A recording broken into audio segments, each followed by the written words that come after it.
Tonight, jury chosen for a Brantford murder trial. The case involving a suspect in her 80s moving forward in court. A deadly runway crash in New York. It's obviously tragic. It's terrible. And try not to think about it, really. Leaving travelers uneasy here at home. It shouldn't have happened. They'll have to look into the communication between ground crew and the air traffic controllers maybe a little bit. Passengers at Pearson on the ripple effect of the tragedy at LaGuardia. Plus, no slowing down. Play 3 times a week with these guys. It's the most fun I've ever had in hockey. 6 local hockey players in their 80s. I think I've played organized hockey for just over 70 years. Join a prestigious list.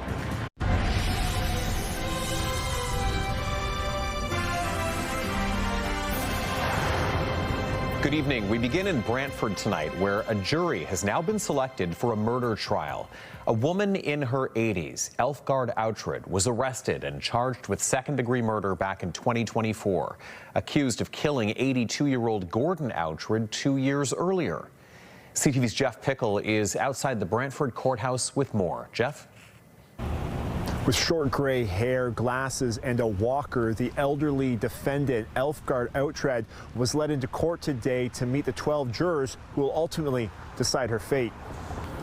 Outred has been charged with second-degree murder, accused of killing a man, 82-year-old Gordon Outred, back in November of 2022.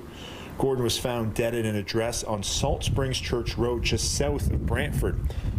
At the time, provincial police said the call came in as a sudden death, but it was later ruled a homicide. Over the following months, police put out a number of appeals for information. The second-degree murder charge was not laid against Elfgard until 2024. Due to a publication ban, the relation between the two has not been released, although an obituary for Gordon says he was married to Elfgard for 30 years. The courtroom today was packed with prospective jurors. In the end, 12 jurors, 9 women and 3 men, along with 2 alternates, were selected. Now that the jury has been selected, the actual trial won't start until next Monday. Today, the judge stated that they are anticipating a 3-week trial. Jeff Pickle, CTV News, Brantford. A residential fire in Kitchener this afternoon led to part of Weber Street West being closed, and Kitchener's fire department says several people have been displaced because of the damage. Emergency crews were called to a triplex at the corner of Weber and Guelph Streets. Smoke could be seen coming from an upstairs window. Kitchener Fire Department saying 1 person was taken to hospital as a precaution and 8 people have been displaced and provided support. The fire is not considered suspicious. Damage estimated at around $100,000, and that includes structural damage to the roof rafters. And in Cambridge, Waterloo Regional Police responded to a report of a stabbing this morning. 1 person was taken to a hospital outside the region with serious injuries.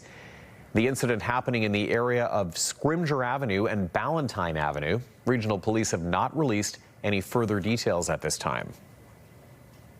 Well, investigations are underway to figure out how a deadly crash at LaGuardia Airport between an Air Canada Express jet and a fire truck happened. 2 pilots were killed and more than 40 hospitalized. CTV News has confirmed Antoine Foray was one of the pilots killed in that crash. CTV's Geneviève Beauchemin is at Trudeau Airport in Montreal. Parts of the mangled cockpit hang from the Air Canada Express wreckage as investigators piece together the cause of the collision. Man, that wasn't good to watch. Chilling audio from the air control tower reveals some of the communications leading up to the crash and its horrifying aftermath. Man, that wasn't good to watch. Yeah, I know I was here. I tried to reach out to my stuff, and we were dealing with an emergency earlier. I messed up. No, man, you did the best you could. At around 11:40 p.m. Sunday, a Port Authority fire truck is responding to another emergency. Another plane reporting odor in the cabin. Truck 1 and Company, LaGuardia Tower, requesting to cross 4 at Delta. Truck 1 and Company, cross 4 at Delta. Truck 1 and Company, crossing 4 at Delta. Stop, Truck 1. Stop. Stop, Truck 1. Stop. The CRJ 900, operated by Jazz Aviation, landing at LaGuardia, smashes nose first into the truck of the airport's runway 4. Sadly, the 2 pilots are confirmed deceased. and notifications are being made by Air Canada's care team at this time. One of those pilots was Antoine Forêt from Coteau-du-Lac, Quebec. A flight attendant was found nearly 100 meters from the plane, still strapped in her jump seat that was ripped from the airplane. CTV News has confirmed that her name is Solange Tremblay and that she was undergoing surgery. We're fully supporting the relevant investigative authorities in their investigation to learn everything we can about these events. Dozens of passengers were treated and released, but others are in serious condition in hospital. Everybody's screaming. Pretty quickly, we didn't have any directions because the pilot's cabin had been kind of destroyed. So he smashed his face into the seat in front of him, broke his glasses. Sarah Dorner's husband, a professor at Montreal's Polytechnic Institute, was on board. And he smelled gas, so he was encouraging people to just slide down, go down the wing. He was there to catch them. Canada's National Transportation Safety Board has also dispatched a team of investigators to assist in the probe. Geneviève Beauchemin, CTV News, Montreal. A crash of this nature leads to a significant ripple effect. There was a full ground stop, halting operations at LaGuardia and major delays at other airports, though flights resumed this afternoon. CTV's John Venevali-Rao now at Pearson with the impact on travel and travelers.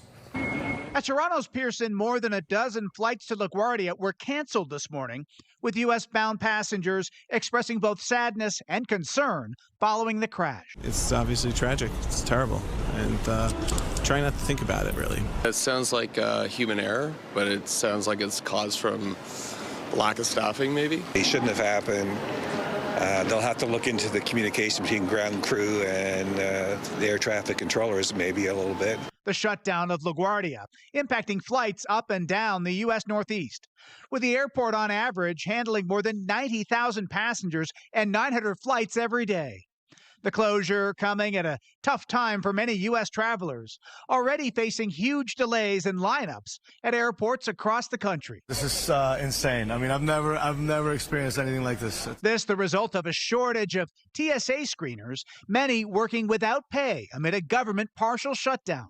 The U.S. president deploying ICE agents today to help ease some of the travel turmoil. This is probably the worst that we've ever experienced in our 20 years of traveling. And the crash now adding to concerns about America's air traffic control system being understaffed and its employees overworked. There's been a series of incidents in recent years, including a deadly mid-air collision. And the country's been facing a shortage of around 3,000 air traffic controllers. In audio from the latest crash, a controller can be heard saying, "I messed up." They're going to look at the workload, how long that controller had been on duty, his past history. Meanwhile, this afternoon, LaGuardia reopened and flights began resuming. But passengers headed to the States are still being advised to check on their flight status before heading to the airport. John Venevali-Rao, CTV News, Toronto. All right, time for a first look at the weather. Let's head over to Ashley Bacon in studio on this Monday with all the latest. A lot of cloud out there today. Yes. When I looked out the window this morning, I couldn't really tell if it was raining or snowing.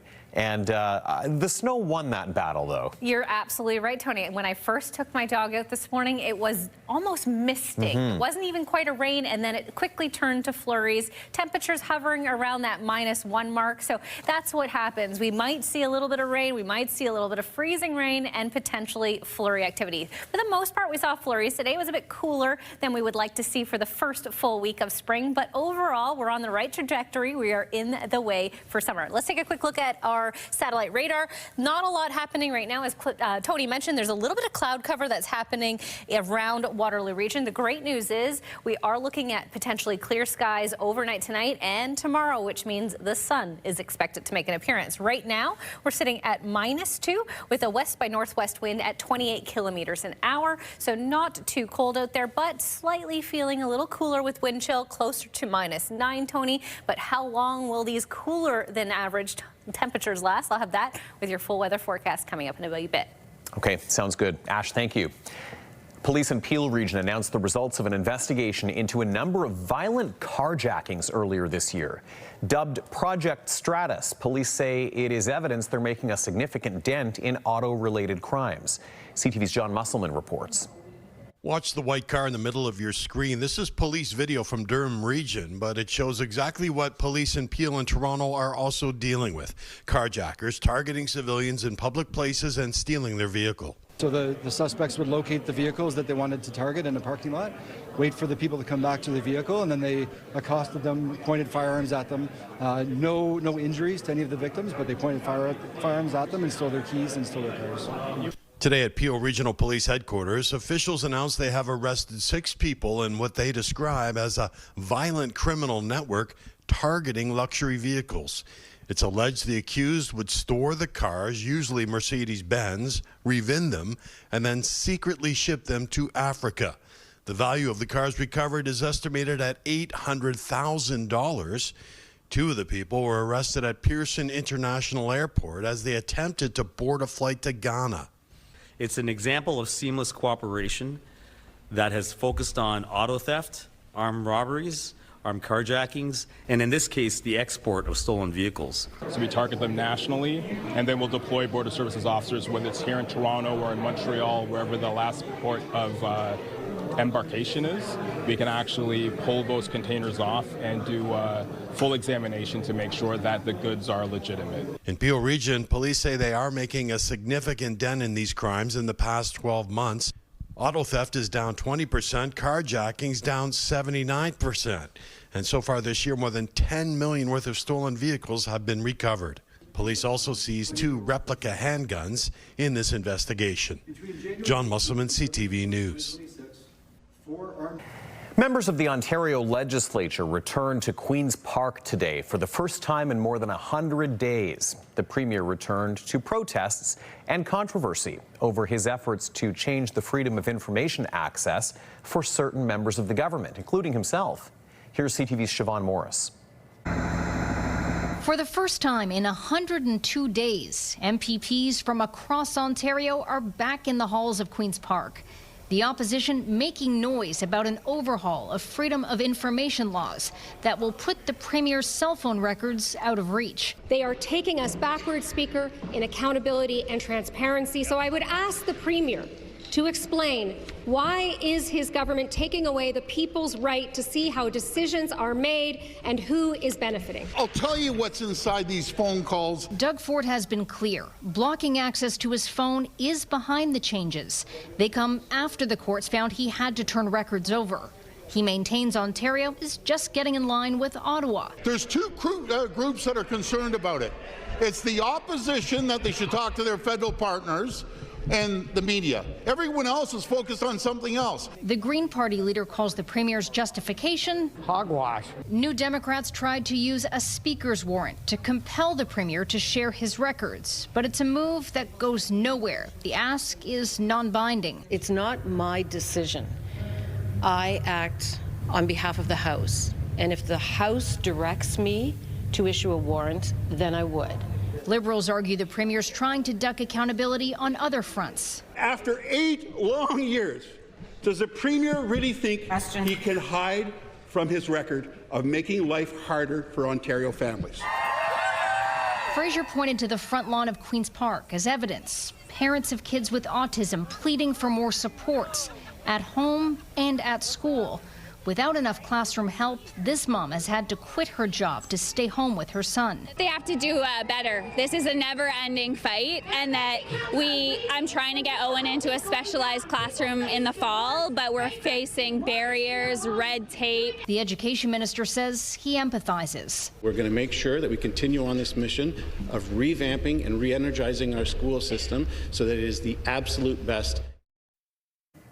That was CTV's Siobhan Morris reporting. And a new report from Canada's Auditor General says the federal government's reforms to its international student program fell short, with only a small number of potentially problematic cases being flagged in recent years. CTV's Abigail Beeman has that story.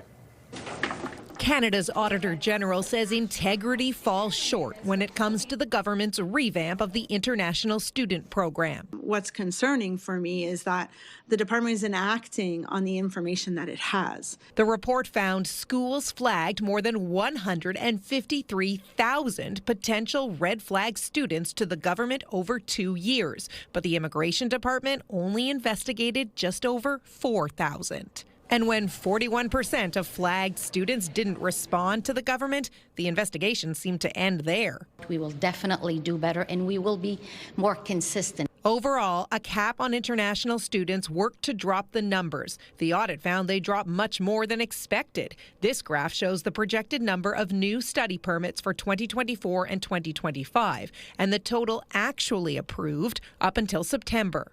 Separately, the audit found 800 cases where applicants had either used fraudulent information or misrepresented themselves. Most went on to apply for other immigration permits in Canada, and more than half of those were approved. We will be centralizing the investigation.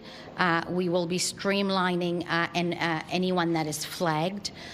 We will be doing more reporting, and we will be information sharing with CBSA. But the minister wouldn't say how many more investigations would be possible. We've brought too many people into the country too fast for housing, healthcare, jobs to keep up.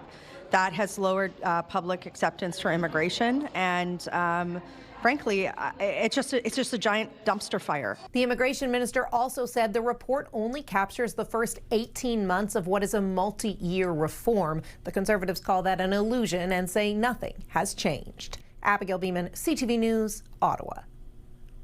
Still ahead on CTV News, we'll meet a Wellington County breeder who's been raising the profile of a type of dog that's been diminishing in numbers.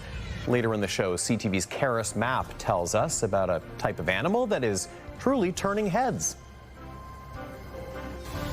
I'm Alexandra Hullock outside the Audit in Kitchener tonight, gearing up for the 2026 OHL playoffs. We'll show you how the postseason is shaping up and the local teams expected to face off. That story is just ahead. Well, with about 30% chance for flurries overnight, the conditions are going to improve. Clearer skies through the overnight hours and into tomorrow. Just how warm will it get and how much sun will we see? Those details with your full weather forecast coming up. Stay with us. Download the CTV News app and stay on top of local stories as they unfold. We go to a dramatic scene unfolding. Customize your feed and watch live wherever you are. ctvkitchener.ca, your home for news. When you see it happen, send it to CTV News. Text 10400. From your screen to ours. Text 10400.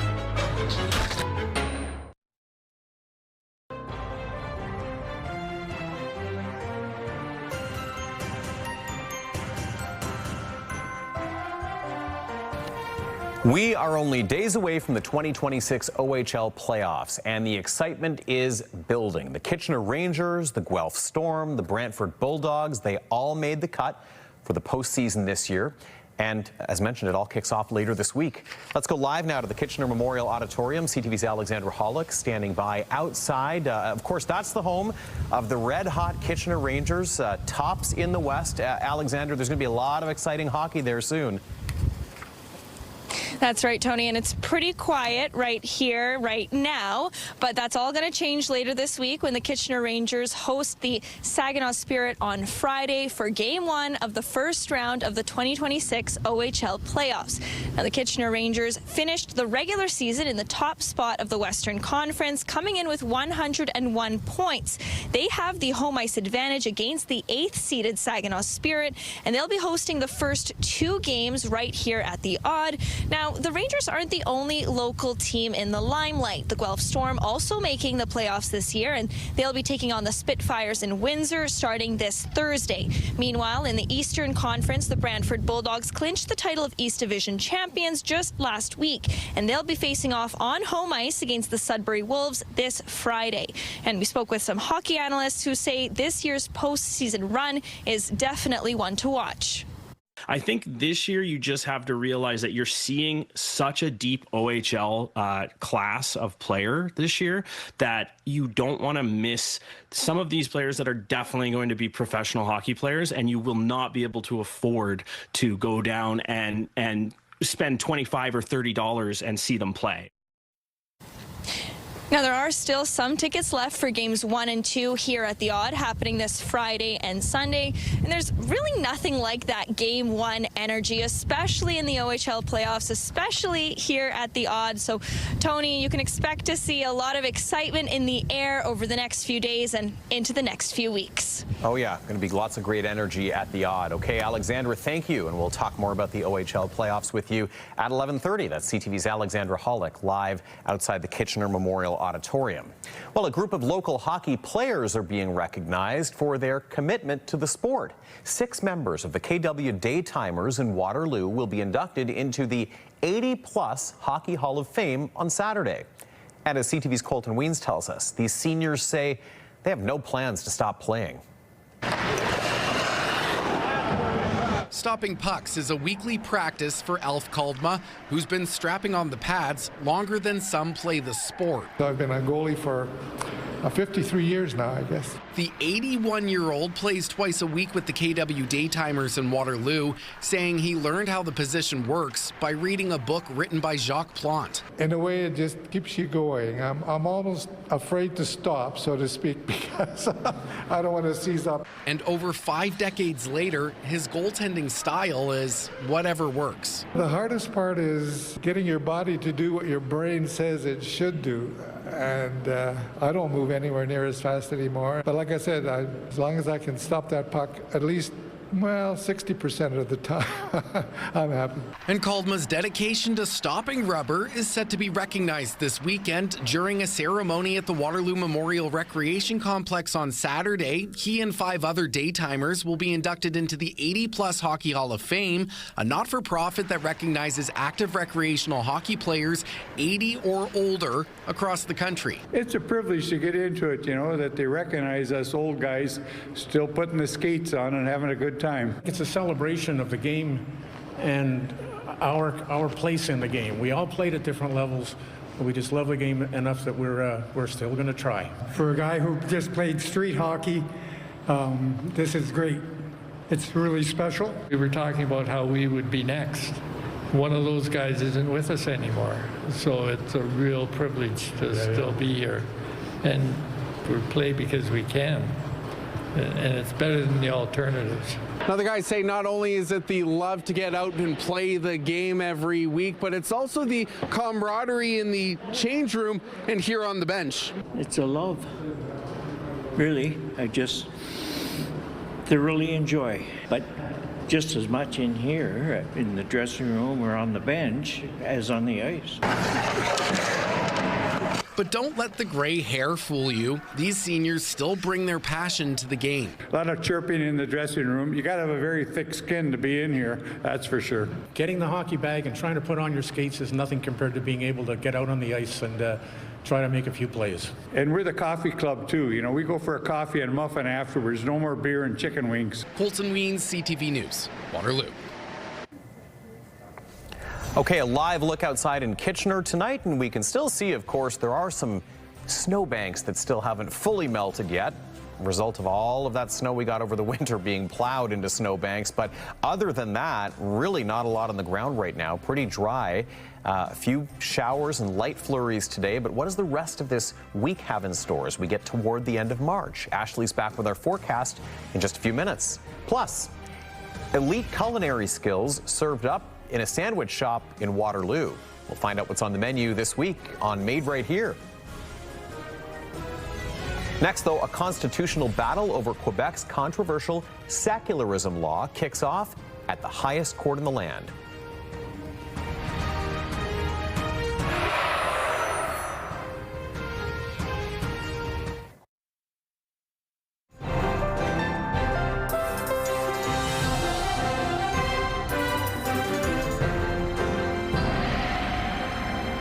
Well, the last little vestiges of winter still hanging on, Ash. Well, we saw that shot just before the break, did. Tony, and you said it best. You know, there were so many snow piles built up from all the snowfall this year that there's some remnants in some parking lots still. We've even got a little over-under here in the office on how soon our massive mountain of snow in the parking lot here at CTV is going to be finally melted, and it appears that the melting has slowed down lately. It has. You know, I'm going to lose this bet, which is unfortunate as your current weather host. When did you pick? I had my glass half full on this one, and I said April 1st. Oh.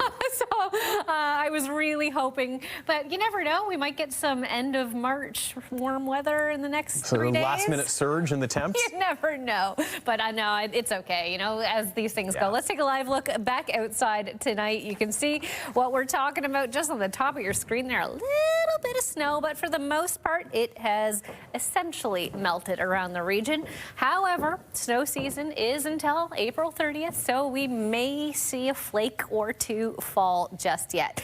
Don't blame me if it happens, though. And on that, we are expecting a little bit of flurry activity over the next few hours. Luckily, nothing in regards to accumulation. Let's take a look at our futurecast. We can talk about this. So we are surrounded by flurry activity, and that's why we're getting a little bit of remnants here in Waterloo region. For the most part, though, as we get into the overnight hours, skies will clear, and we will be able to have a nice clear night out there tonight. And into your Tuesday, we are expecting some sunny conditions. We might get a bit of cloud cover through the afternoon, but overall, shaping up to be a nice weather day tomorrow and into Wednesday. Later in the week, we are expecting maybe a little bit of rain, but so far, so good.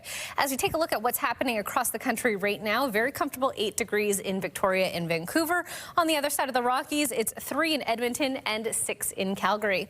Saskatoon is sitting at a comfortable 2. Thompson, a little bit colder there, -17, 3 in Winnipeg. Over in our nation's capital, a bit of cloud cover. Sun's trying to peek through, though, and 1 degree. Montreal sitting at -1. Over on the East Coast, -4 in St. John's and -2 in Halifax. Here in Waterloo region, we are now sitting at -3, so the temperature has begun to fall for the overnight hours. It does feel closer to -10 with the wind chill. It is a bit chilly out there today. As I mentioned, temperatures are falling tonight. We are expecting an overnight low of -9. A little bit of flurry activity, but again, good news is temperatures expected to rebound tomorrow to about 4 degrees with a mix of sun and cloud. And with that sun out, I suspect it will feel a little bit warmer today than it did yesterday. So good news there. Having a look at our almanac, back in 2021, we reached 19 degrees as a record high, but back in 2014, -15.6 was our overnight low record. So by comparison, we're sitting sort of in the middle, not quite at our normal for this time of year,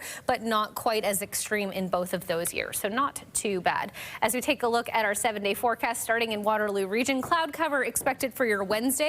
A warm Thursday at 11 degrees, but with it brings some rain. -6 for overnight, though, so it could be a stark change Thursday into Friday. So you want to make sure you keep those warm clothes handy. Lambton, Kent, Essex, similar there. Mainly sunny for your Tuesday, a high of 8 degrees, 12 for Wednesday. But check out Thursday, raining and 18 degrees. Overnight, though, dropping to -1. So a big change in store from Thursday to Friday in the Windsor area. Southern Georgian Bay, not as an extreme drastic change for your Thursday, but still, nonetheless, you will see around 11 degrees for your daytime high and then dropping to -9 overnight. So we're not quite out of those complete winter woods just yet, Tony. Okay, let's take a look at our weather watcher picture for today. Joanne snapped this picture on Friday and says, "Are you sure it's the first day of spring?" Ooh. This poor little cardinal in his little house. Yeah, cardinals are gorgeous, though. Such beautiful, striking colors. Absolutely. I love that there's little ice crystals on this birdhouse, though. I think it really does paint a picture of what the start of the spring has been for our animal friends and us as well. It sure has. And looking at your 7-day boards, I think the snowbanks in Lambton County don't stand a chance by the end of this week. But as for the ones here, there wasn't a prize anyway for this. For this little contest, was there? I do like bragging rights a lot, though, Tony. So do I. We're both very competitive. Thanks, Ash. Thank you. Well, one of the most significant constitutional battles in decades has kicked off at Canada's Supreme Court. It's focused on Quebec's Bill 21, which enforces secularism in the public service, including prohibiting those in positions of authority from wearing religious symbols or clothing while at work. At issue is the notwithstanding clause, a provision allowing elected officials to override certain constitutional rights. CTV's Mike LaGuardia sets the stage for this hearing. It's not just a piece of cloth. It's my conviction. For Naveen Wally, this legal fight is personal. The Muslim woman can't pursue her dream of teaching in Quebec because Bill 21 prevents civil servants like teachers from wearing religious symbols. She's even been told she can't volunteer at her daughter's school.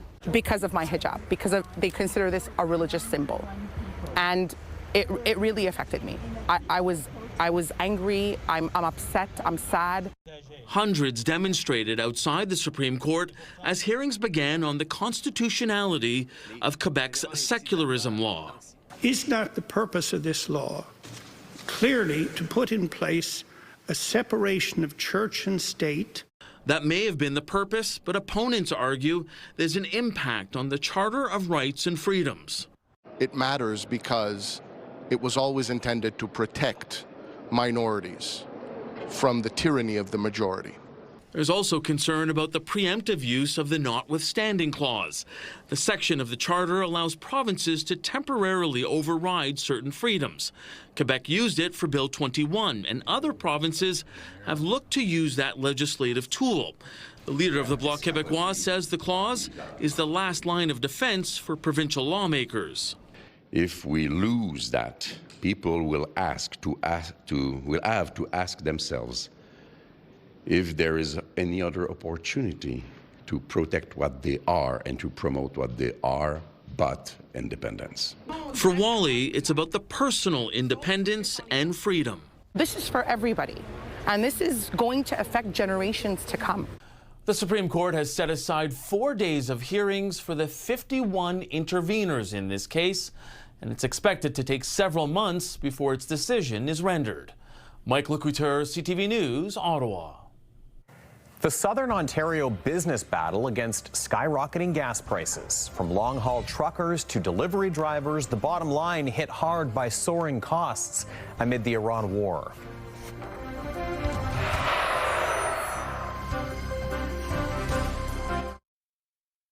Stars on Ice skates into Canada Life Place Sunday, May 3rd, and CTV Kitchener has your tickets. Enter now for your chance to see the nation's brightest figure skating stars take center ice this spring. Enter now at ctvkitchener.ca.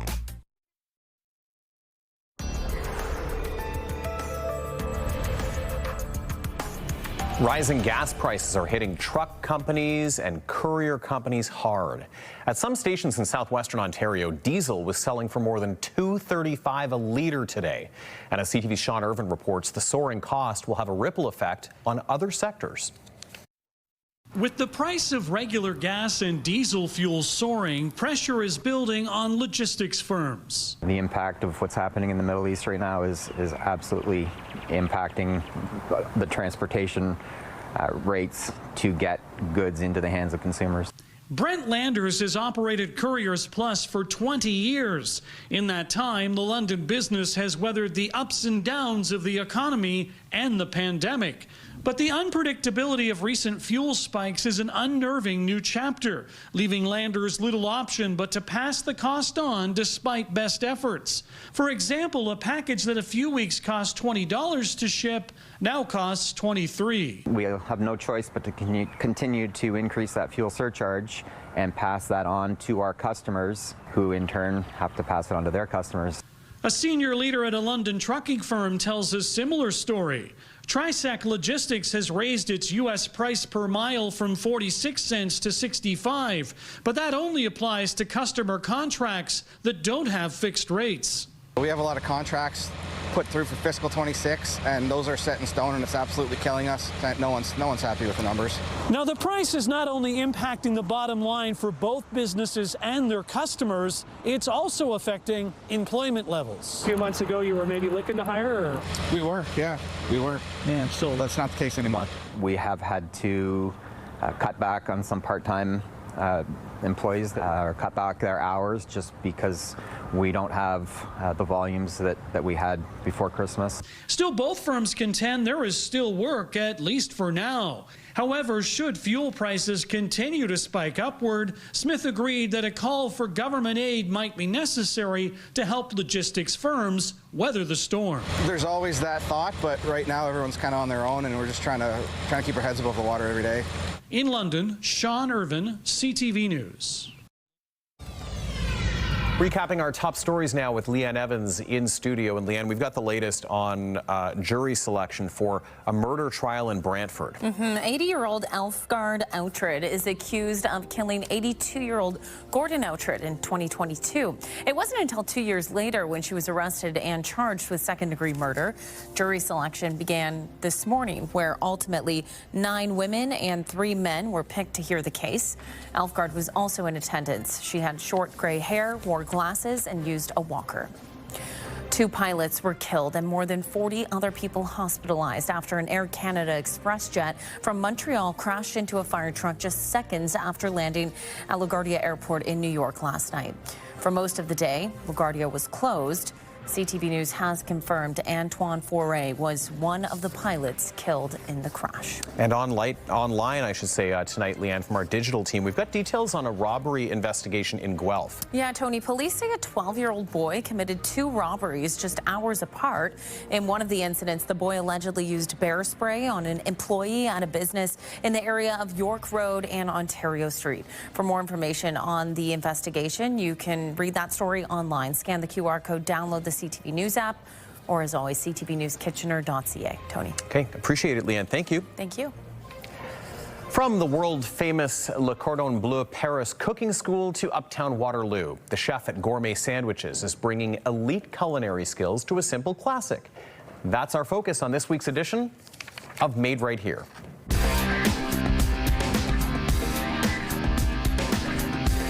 Hey, I'm Chef Ishan Bawa from Gourmet Sandwiches. We specialize in customized, homemade sandwiches and wraps. The fine dining part gave me experience in, I think, the technical aspects of marinations, sauces, the stuff that people actually craved when they came to those kind of restaurants. And I wanted to bring that into the world of just a regular person. I think that's what brought me into this, because I knew I could do it on a smaller scale, but for the whole community. Gourmet Sandwiches to me stands out from choice of bread, choice of meat, choice of vegetarian. We do also have halal options.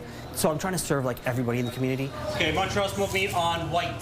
I'm a huge fan of deli meats. So our spicy Italian, that's our hands down #1 seller. Smoked turkey, honey roasted ham, and calabrese salami, all fresh from the bakery, all fresh from my vendors. Everything is prepped and cut in-house. Nothing is pre-prepped, nothing is frozen, nothing is packaged. We slice every day. My biggest thing, even from culinary school to restaurants, was always sauces. So I had to go big on the sauces. I think that's what makes every sandwich. I think that's what differentiates us between other sandwich shops is everything's made in-house, everything's homegrown, homemade, and I don't think you can get that too much out there anymore. Nowadays, especially with the whole healthy eating and keeping everything fresh, I think it adds to what our community wants that I've noticed around here for the last 2.5 years now. They respect that and they love that about it. So it keeps us going. That is yours, my dear. Very much. You're welcome. When I see somebody for the first time coming here and they come back the next day, the day after that, and now all of a sudden they're my regular, they tell me the same thing. They're like, we need a spot to eat. And the first time you did it was great. The second time was even better. And the sandwich tastes the same every time. So I think the quantity and the quality of it is what keeps us going and what keeps them coming back. Later on CTV News, just back from a very special spring training trip. A St. Thomas Jays fan with a terminal illness returns from Florida with souvenirs and smiles.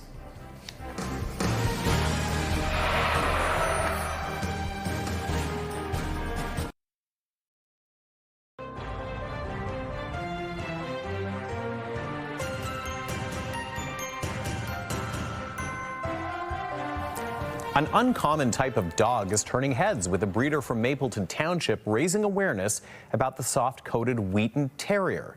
CTV's Karis Mapp has more on the animals gaining attention and even international recognition, even as the breed diminishes in numbers. Tunnel, tunnel, tunnel, tunnel. Yay, good girl. For more than 35 years, Lorraine Jones from Mapleton Township has shared her love for soft-coated Wheaten Terriers with the world. They don't shed, which is really a bonus with the dogs.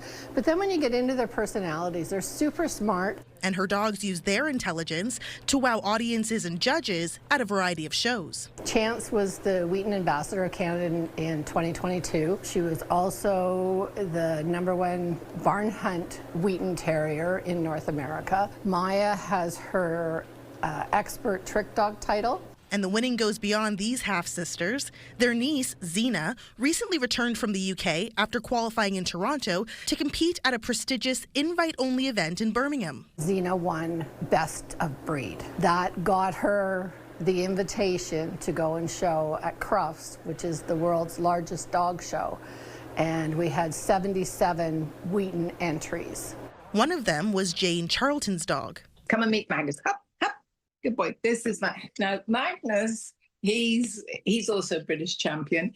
Charlton has been showing her Wheatens for over 50 years and was thrilled to meet another enthusiast in Jones at Crufts. I was there with my two Wheatens, and she came and wanted to say hello, and she announced that she was a visitor, and we just absolutely hit it off. The pair agree that the breed is something special, but generations to come may never get the chance to own one due to a lack of awareness and availability. They're on the vulnerable breed list in Canada, the US, and the UK. So it is, part of it is that people don't know that this breed exists. The demand for them, for puppies, has really dropped right off the scale.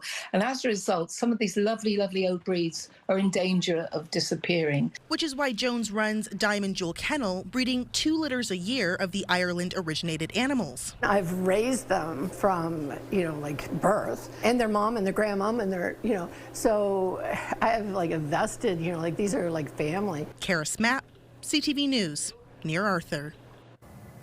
And we'll have more news in a moment. First, let's check in with Ashley. Well, we're in for a cold start to your Tuesday, but the good news is the sun is set to make a reappearance. Those details coming up. Stay with us. Start your night off with E-Talk at 7, followed by The Big Bang Theory. At 8, Extracted is on, then Memory of a Killer at 9. Cap your night off at 10 with The Rookie. Bounce 99.5 has the music you just can't quit. Home of Bounce Mornings with Angie Hill and Sarge. KW's Bounce 99.5. Listen on the free iHeartRadio app.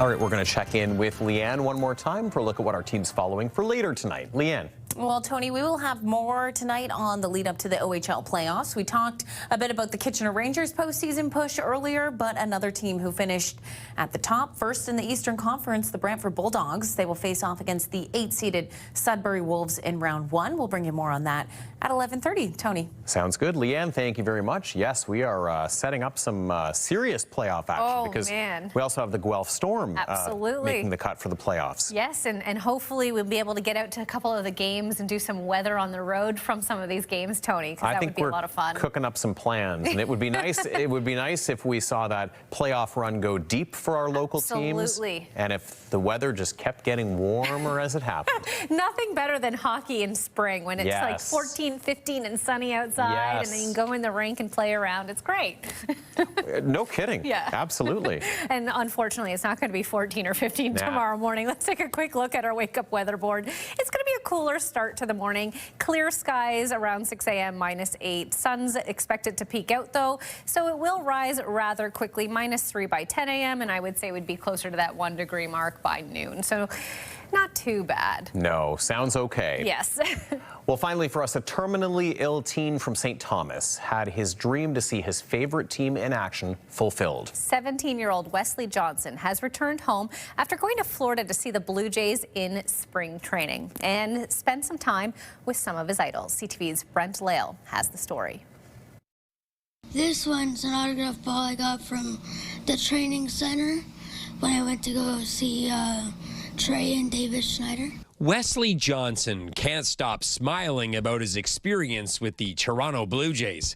With a failing heart, the dying wish of the St. Thomas teenager was to see a spring training game and meet his favorite player, Trey Savage. There definitely isn't words to explain how incredibly thankful and grateful we are to everybody who either, donated, shared the GoFundMe, made a phone call, made an email, tagged a post. The Jays definitely knew we were coming, so they spoiled us rotten. What's going on? What's up, man? How you doing? What's your name? The day started by meeting Savage and Davis Schneider, then a full tour of the spring training complex. I was definitely shocked that I was able to go down to field level during their warm-up and watch their batting practice up close, so that was definitely cool. I got to meet a few players there, too. This is Wes right here, man. We're the biggest fans here. Those players included George Springer, Addison Barger, and Dalton Varsho. He got the full VIP experience and watched the Jays beat the Braves 7-0. Since we've been home, we've talked nonstop about the game and how incredible the experience was, and he's told me that the day of the game is the best day of his life, except for the day that his two little brothers were born. We first met Wes last month when his family held a living celebration of life. His health is declining rapidly, even forcing them to end their Florida trip early. Things did not go super well for him in terms of his health after the game, but he rallied through the day, put his all into it. The Jays put their all into it, and it turned out to be one of the most incredible experiences. And as he spends his final few days with family, he's remembering this special experience. It's definitely a dream come true. Brent Lale, CTV News. Oh, there's it's not too much to say about that. It's a beautiful moment when you can be part of telling a story like that and seeing it unfold for Absolutely. somebody who's such a passionate fan. And kudos to the Jays for giving him a special day. 100%. That's the kind of thing that sets you above and beyond in the world of professional sports. That's our time. Thanks for watching. We'll be back here tonight with you at 11:30, right after the CTV National News at 11. Have a good night.